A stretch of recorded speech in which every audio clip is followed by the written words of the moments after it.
You stopped walking. I can hear the gravel crunching under your boots. And then silence. Absolute silence. You are standing right at the edge of the light, aren't you? Where the lanterns from the festival stop and the shadows of the bamboo grove begin. It is funny. Most of the other guards, the smart ones, the ones who value their fingers and their tongues, they would have stayed back at the perimeter. They know the rules. They know that when the princess walks away from the party, you do not follow. You turn your back. You pretend you see nothing.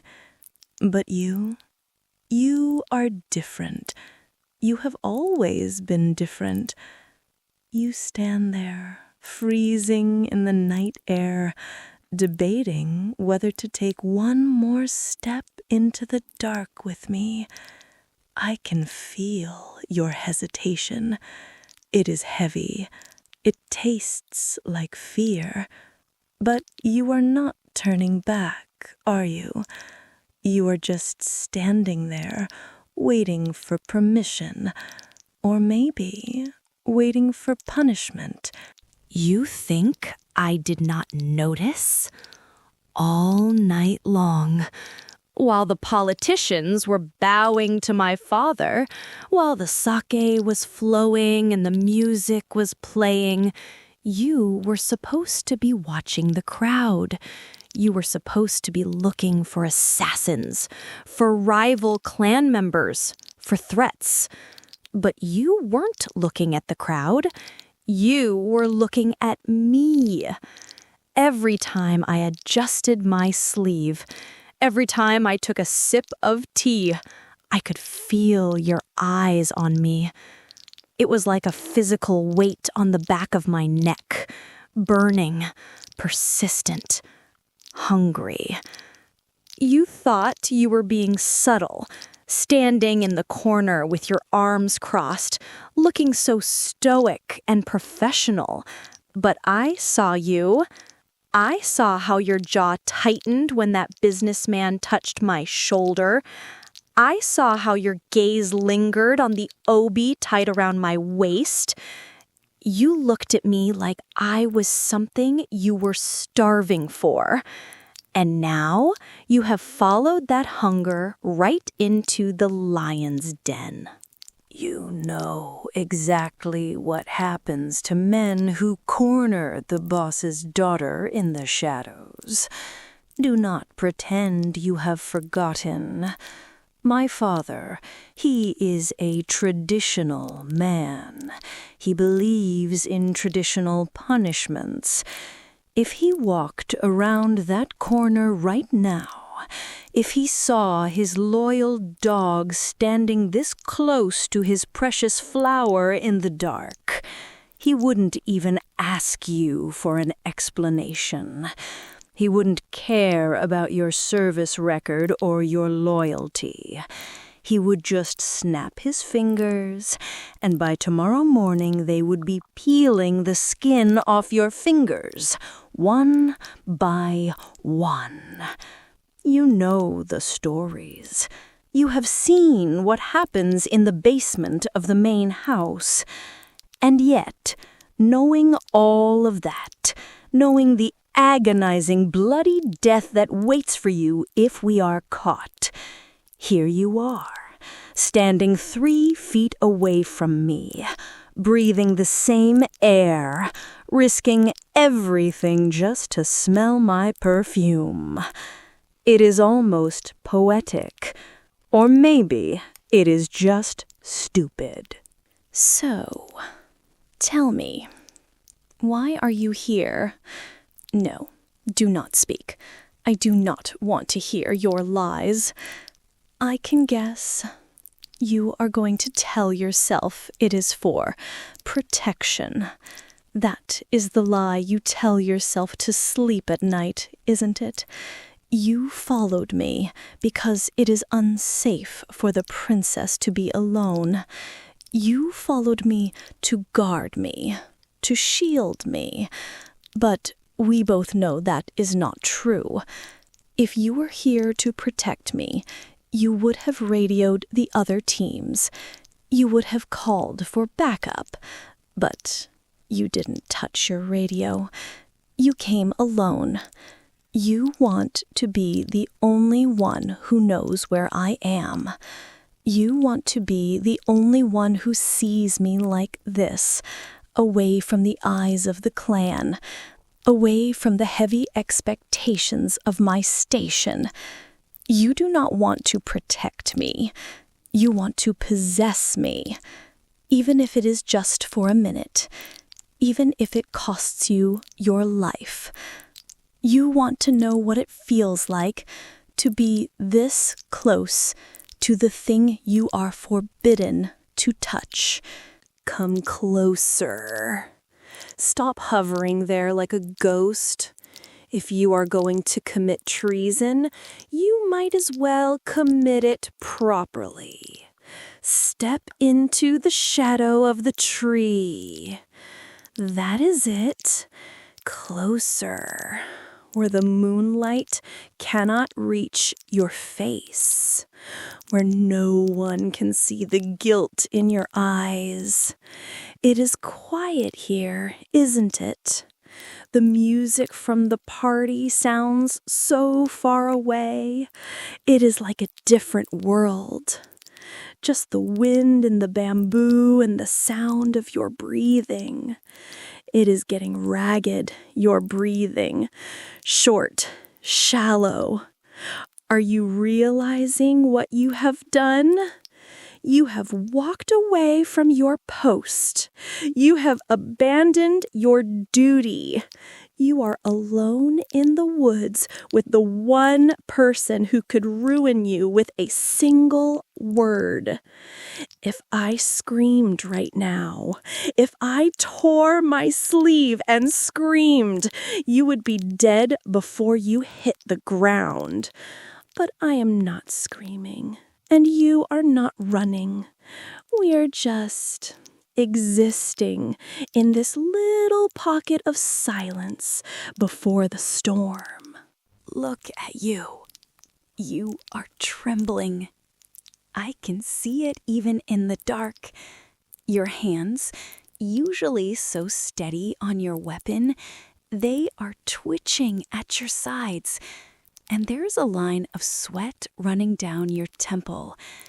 Is the big, scary bodyguard cold? Is that it? Or are you terrified because you realize that I led you here on purpose? That I saw your hungry eyes across the courtyard and I decided to dangle the bait. You are shaking because you are fighting every instinct you have. Your mind is screaming at you to run, to apologize, to go back to the light. But your body is rooted to this spot. You are terrified. You are terrified of my father. You are terrified of death.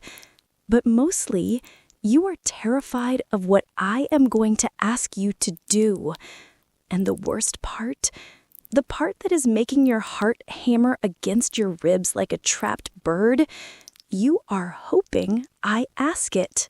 Back up. Keep going until your back hits the tree. There. Now you have nowhere to go. You look trapped. Good. You should feel trapped because the situation has changed, Bodyguard. The security at the gate, it was pathetic. While you were busy staring at me from the shadows, someone bumped into me. A man in a gray suit. He was too close. He brushed right against my side, right here. It happened so fast, and in the crowd, no one saw it, but I felt it. A slip of the hand, a brush of fingers against the silk. I think he planted something on me. A wire, a tracker, maybe a thin, poisonous needle tucked into the folds of my clothes. I cannot go back to the main house like this. If I walk in there with a bug on me, my father's enemies will hear everything. They will know our plans before the night is over.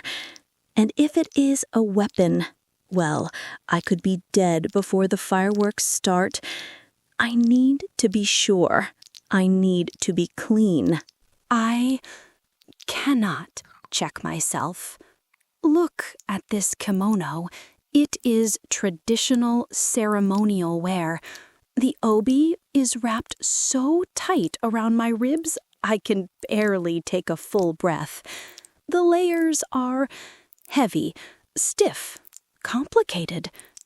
My hands are not trained for this. I cannot feel through the silk the way you can. I cannot reach the back of the sash. If I try to untie it here, I will just make a mess, and then we will really be in trouble. So there is only one option. You have to do it. You are the security detail. It is your job to ensure the safety of the asset, isn't it? That is what the manual says. Search for threats. Eliminate risks. I am the asset, and I am telling you there is a risk on my body. Why are you hesitating? Why are you looking at my hands instead of my eyes? I am giving you a direct order. Search me right now before we lose any more time. Give me your hands.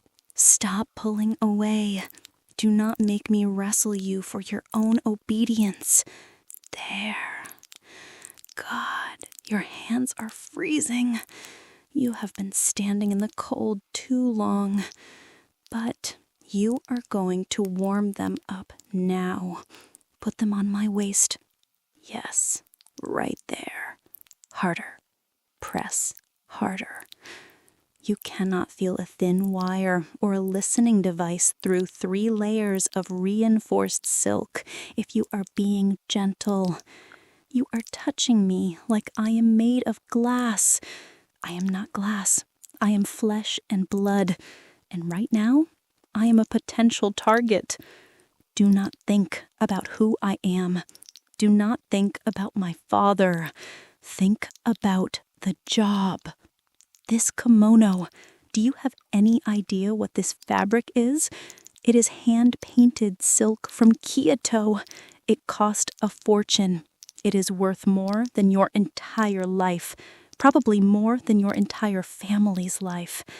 But right now, it is the only thing keeping your rough, calloused hands from my skin.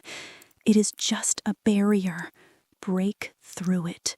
Feel the shape of me underneath. Check the obi. The sash. It is the most likely place to hide something. Slide your fingers under the fabric. Yes, push them in. It is tight, isn't it? It fights you. You have to force your way in. I can feel your knuckles digging into my ribs. It hurts a little. Good. That means you are being thorough. Slide your hands all the way around to the back. Do not break contact.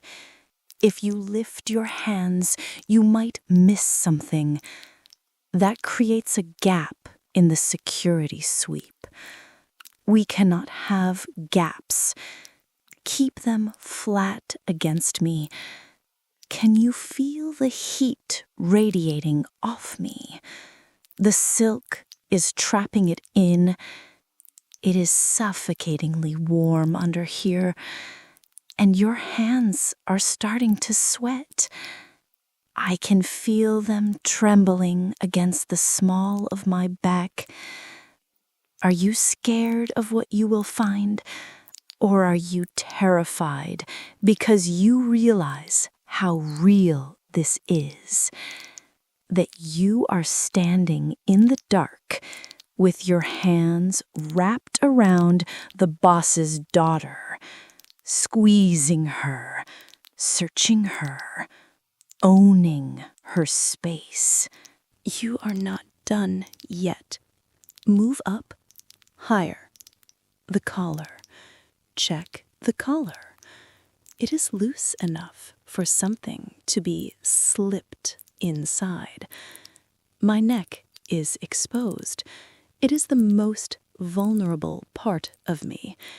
If someone wanted to hurt me, that is where they would strike.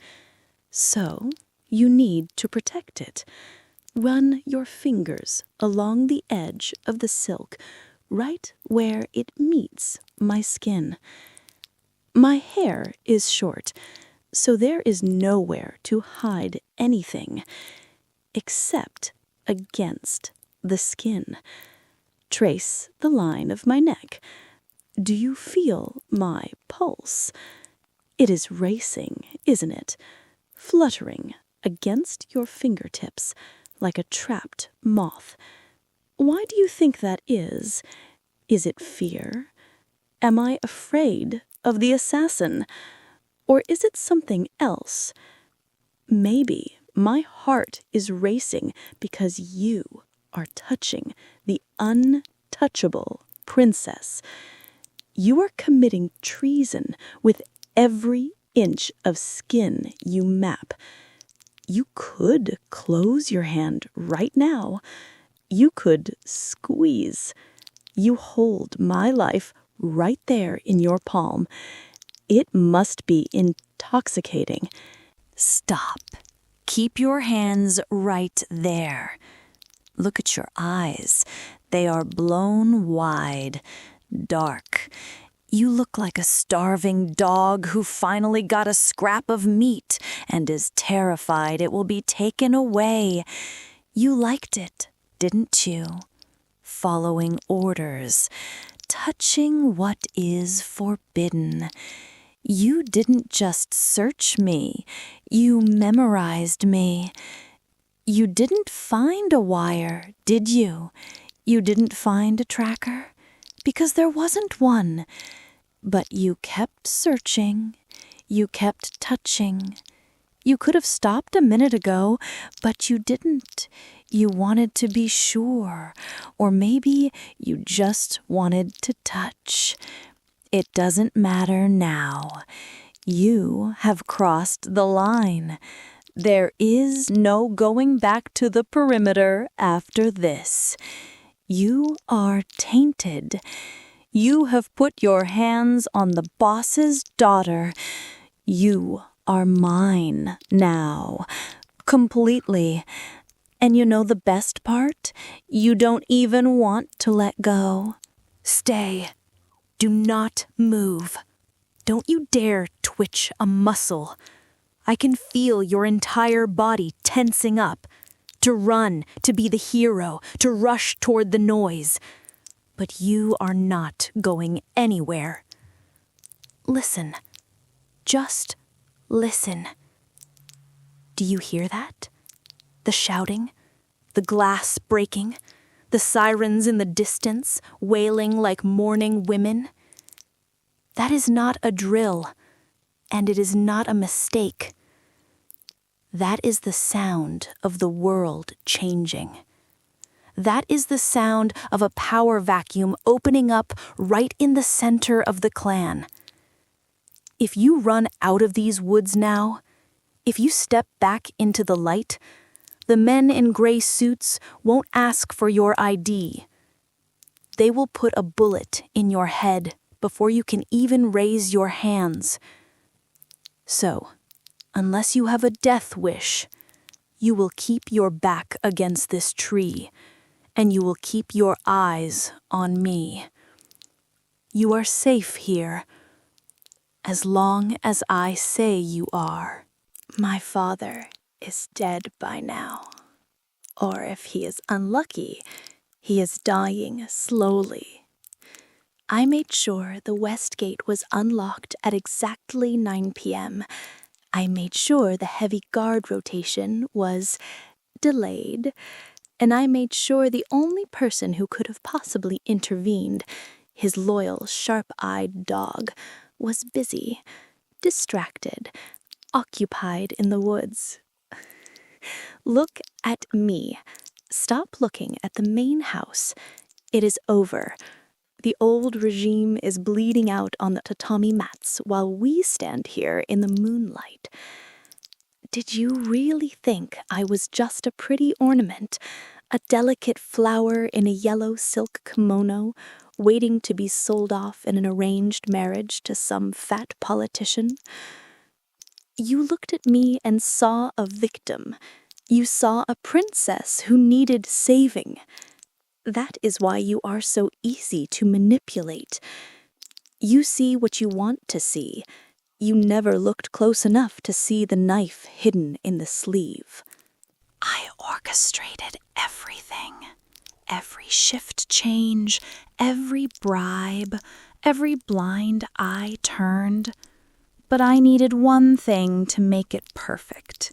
I needed an alibi, a witness, someone unimpeachable, someone so loyal, so stupidly honorable, that no one would ever suspect him of treason. That is you, darling. When the dust settles, when the police arrive, and the remaining captains demand answers, do you know what the story will be? The princess was terrified. She fled the party, and her brave bodyguard followed her into the woods to protect her. We hid here, together, shivering in the dark, while the assassins did their work. You saved me. That is the narrative. You are the hero of the story, and I am the grieving daughter who just inherited an empire. It is a beautiful story, isn't it? It is almost romantic, except for the part where you are terrified of me. But now we have a complication, a loose end. You touched me. You put your hands on the Yobun. Technically, by the laws of our clan, the laws my father wrote in blood, I should have you executed for disrespect. You searched me. You felt my skin. You heard me breathe. You crossed a line that can never be uncrossed. You are tainted now. You are complicit. If you try to speak against me, if you try to tell anyone what really happened, who will believe you? The guard who abandoned his post?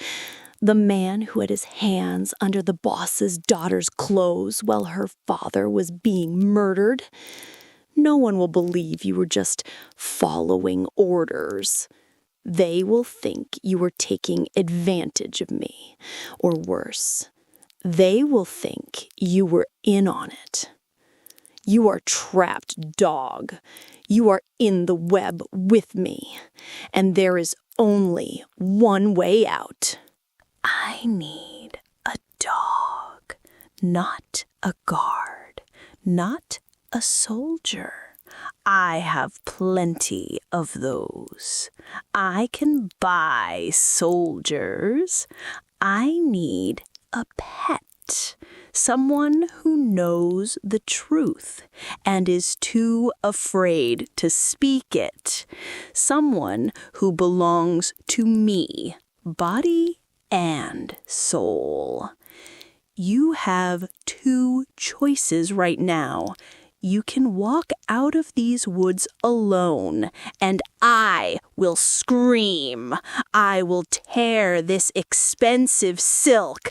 I will scratch my own face, and I will scream that you assaulted me.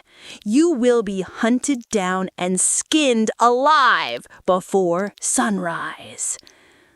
Or you can accept your new reality. You can forget the man you used to serve. He is a ghost. You serve me now. You will be my shadow. You will stand by my door while I sleep. You will kill who I say kill. And you will never, ever mention tonight again. You will be the loyal dog who saved the princess. And in exchange, I will let you live. I might even let you touch me again, if you are good.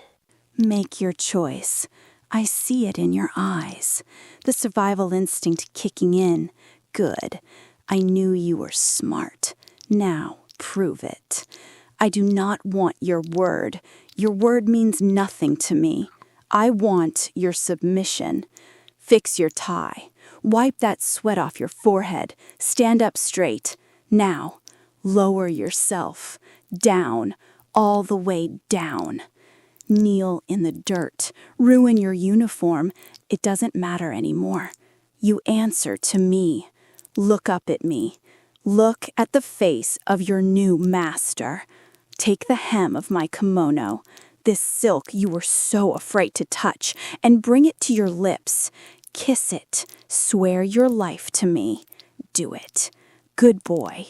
Now rise. The car is waiting. We have a funeral to plan.